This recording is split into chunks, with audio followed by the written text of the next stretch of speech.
Assalamualaikum warahmatullahi wabarakatuh. Eh, Perkenalkan, nama saya Hamdan Mutafi. Nah, dalam video kali ini saya akan menjelaskan tentang rangkuman bab 1 sampai bab 15. Oke. Dalam pelajaran rekayasa perangkat lunak. Nah, perangkat lunak merupakan kumpulan dari program, prosedur, dan dokumen data lain yang saling berhubungan yang mempresentasikan masalah di dunia nyata yang dikonfigurasikan dalam bentuk aplikasi yang harus dikerjakan komputer. Nah, ada beberapa jenis software berdasarkan marketnya. Yang pertama, software generic. Perangkat lunak standar yang diproduksi oleh perusahaan pengembang dan dijual pada siapapun yang bisa membelinya. Lalu ada yang namanya software pesanan. Nah, perangkat lunak ini yang dikembangkan khusus dan disesuaikan dengan kebutuhan pelanggan. Lalu ada jenis software berdasarkan platform.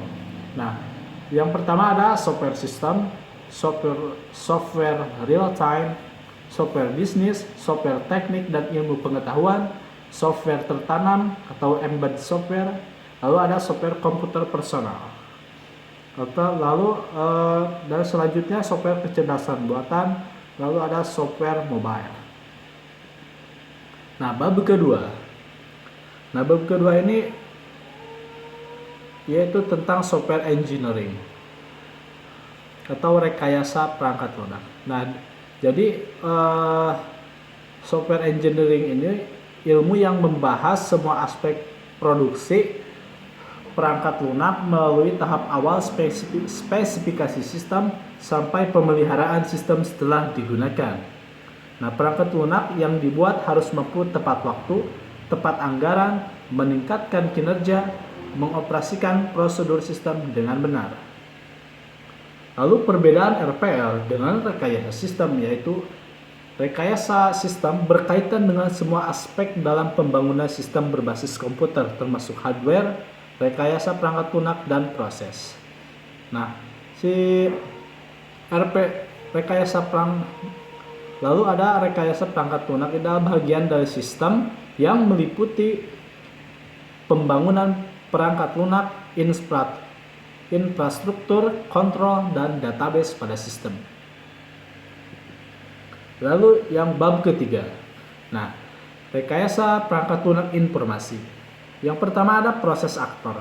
Nah, si proses aktor ini merupakan orang-orang yang berpartisipasi dalam proses pengumpulan requirement beserta perannya. Nah, proses pengumpulan requirement merupakan proses yang interdisiplin menjembatani semua orang dari berbagai latar belakang. Lalu ada requirement service source. Nah, untuk mendapatkan requirement dapat dari berbagai sumber tergantung dari jenis software. Yang pertama ada goals, yang kedua ada domain knowledge, yang ketiga ada stakeholder, yang keempat ada business rules, yang kelima ada operational environment, yang keenam ada organizational environment. Lalu ada yang namanya elicitation technique.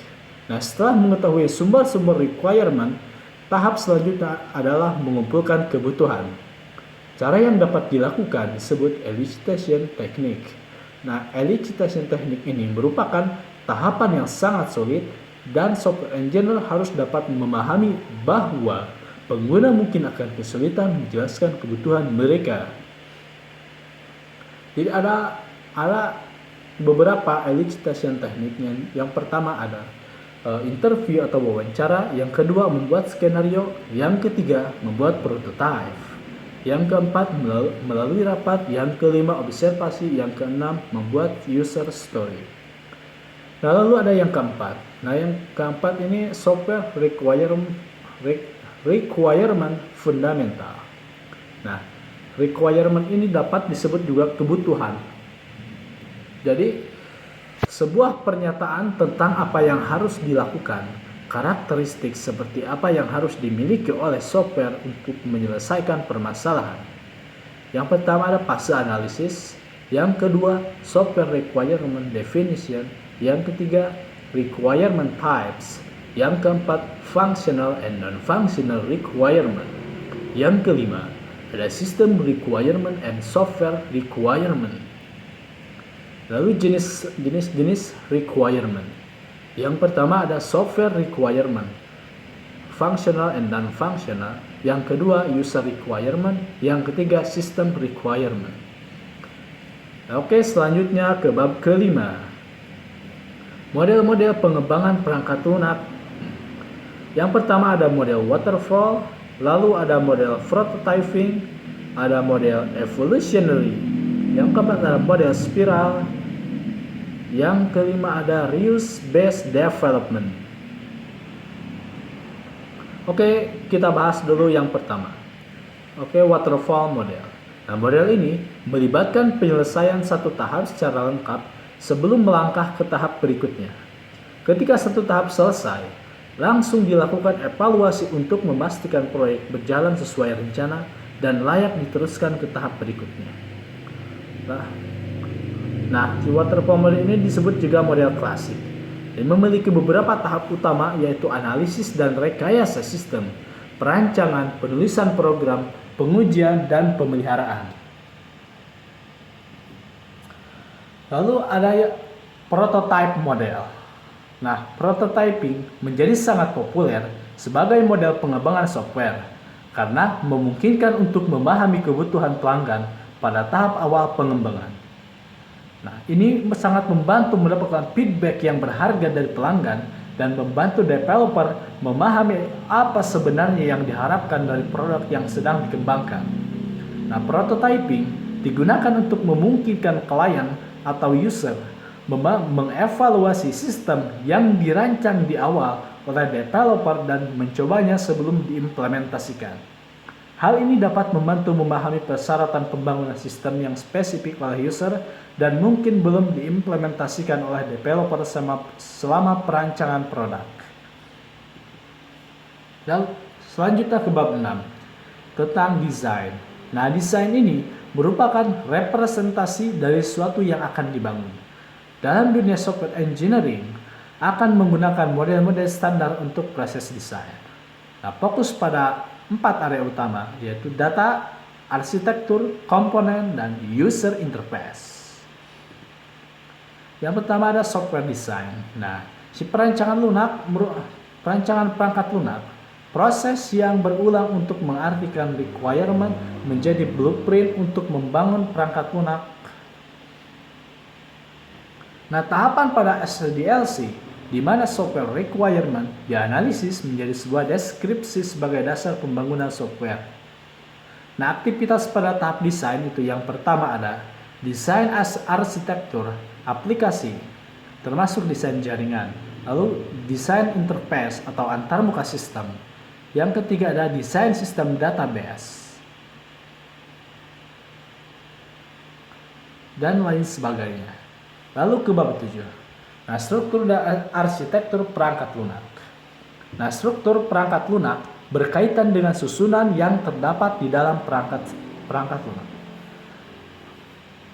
Nah, arsitektur perangkat lunak, gambaran yang menunjukkan properti spesifik dari sistem perangkat lunak yang kaitannya dengan interaksi perangkat lunak dan perangkat keras. Yang kelima lalu ada desain arsitektur. Nah, tujuan dari desain arsitektur ini adalah untuk menentukan bagaimana komponen perangkat lunak dari sistem informasi akan dialokasikan ke perangkat keras sistem. Lalu bab 9. Nah, software design strategis.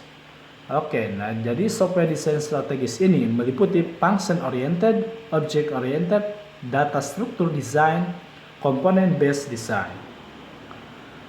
Kita bahas function oriented. Nah, function oriented strategi bergantung pada penguraian sistem menjadi sekumpulan fungsi yang saling berinteraksi dengan sistem terpusat yang dibagikan menjadi fungsi-fungsi. Nah, strategi klasik dalam desain perangkat lunak disebut juga structural method. Nah, strategi ini telah dipraktikkan secara informal sejak pemrograman dimulai. Program didekomposisi menjadi subrutin yang bersifat fungsional. Lalu ada data flow diagram. Nah, DFD ini merupakan model sistem grafis yang menunjukkan semua utama persyaratan untuk sistem informasi dalam satu diagram. Input dan output proses penyimpanan data ditekankan pada aliran data.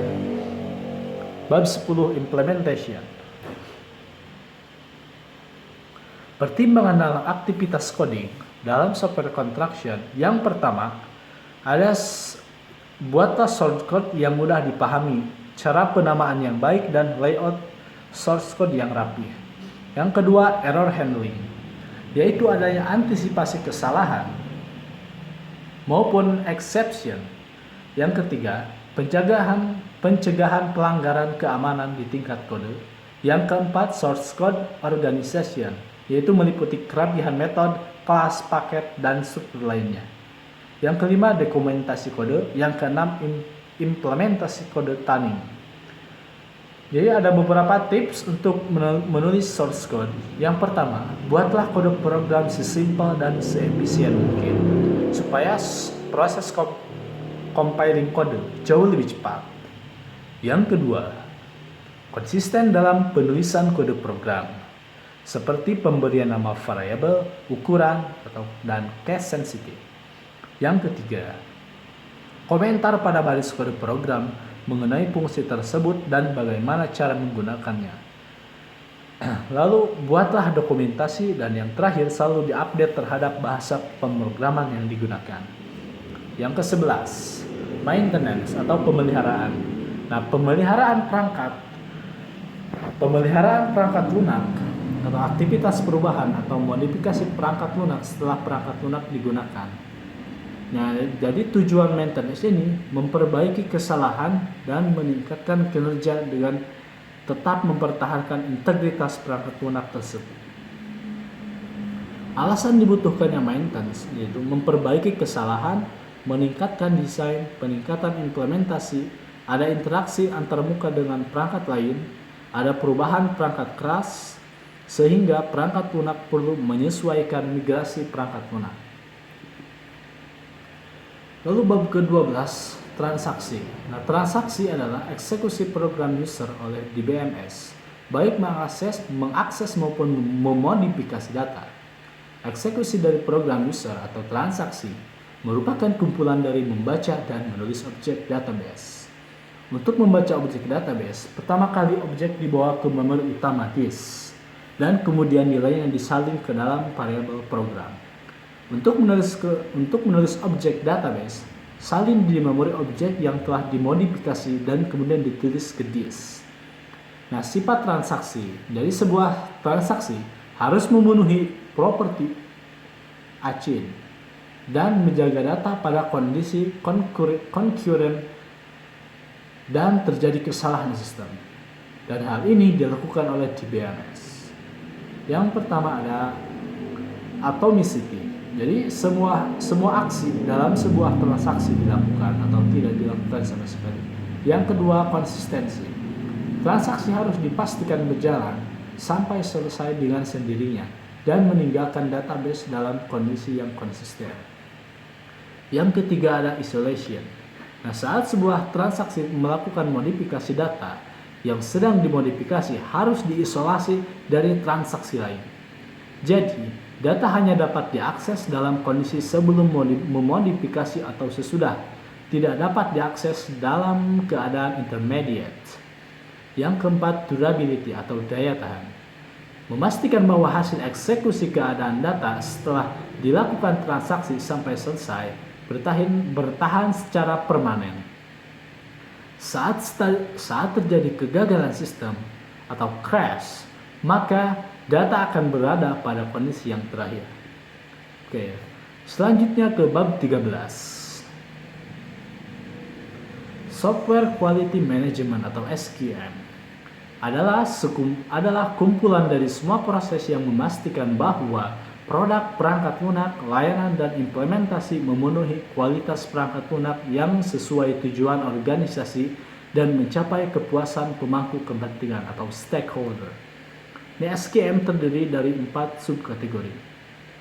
Yang pertama, Software Quality Planning, Software Quality Assurance atau SQA, lalu Software Quality Control atau SQC, Lalu ada software process improvement. Oke, yang pertama software quality planning. Jadi penentuan standar kualitas yang akan digunakan, mendefinisikan sasaran kualitas tertentu, dan memperkirakan upaya dan jadwal keseluruhan aktivitas terkait software quality. Lalu ada software quality assurance, serangkaian kegiatan yang menentukan dan menilai kecukupan proses perangkat lunak.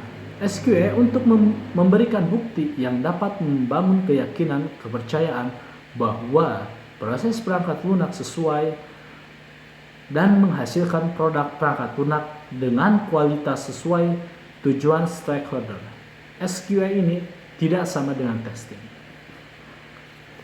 Lalu ketiga ada software quality control. Jadi kegiatan memeriksa artefak proyek tertentu, dokumen, dan perangkat lunak untuk menentukan apakah sudah sesuai standar yang ditetapkan untuk proyek tersebut, termasuk requirement, batasan, desain, dan kontrak dan plan. SQC mengevaluasi produk baik saat masih development maupun akhir development. Lalu yang terakhir ada software process improvement, berkaitan dengan peningkatan kualitas perangkat lunak dan tindakan korektif ataupun pencegahan dalam perangkat lunak. Yang ke bab 14, software configuration management. Software configuration management atau jadi seperangkat disiplin atau studi dalam bidang manajemen dalam proses rekayasa perangkat lunak untuk mengembangkan baseline deskripsi. Jadi SCM ini mencakup disiplin dan teknik menginisiasi atau memulai, mengevaluasi, dan mengendalikan perubahan pada produk perangkat lunak selama dan setelah proses rekayasa perangkat lunak. Lalu ada configuration item, agregasi perangkat keras, perangkat lunak atau keduanya yang ditujukan untuk manajemen konfigurasi dan diperlakukan sebagai entitas tunggal dalam proses manajemen konfigurasi. Untuk konfigurasi perangkat lunak, tidak hanya segmen kode program, tetapi semua jenis dokumen yang sesuai dengan pengembangan, misalnya all type of code file, driver for test, analysis or design document, user or developer manual, system configuration. Di dalam beberapa sistem, tidak hanya perangkat lunak, tetapi juga item konfigurasi perangkat keras. Oke, yang terakhir bab 15, software configuration process. Proses perencanaan manajemen konfigurasi digunakan untuk mengidentifikasi konfigurasi CI pada titik waktu tertentu, mengontrol perubahan secara sistem, dan mempertahankan integritas dan keterlacakannya selama siklus hidup perangkat lunak. Bergantung pada ruang lingkup proyek, CMP dapat menjadi bagian dari rencana manajemen proyek. Ini juga termasuk kontrol konfigurasi. Oke, sekian dari saya, Hamdan Muktafi. Assalamualaikum warahmatullahi wabarakatuh.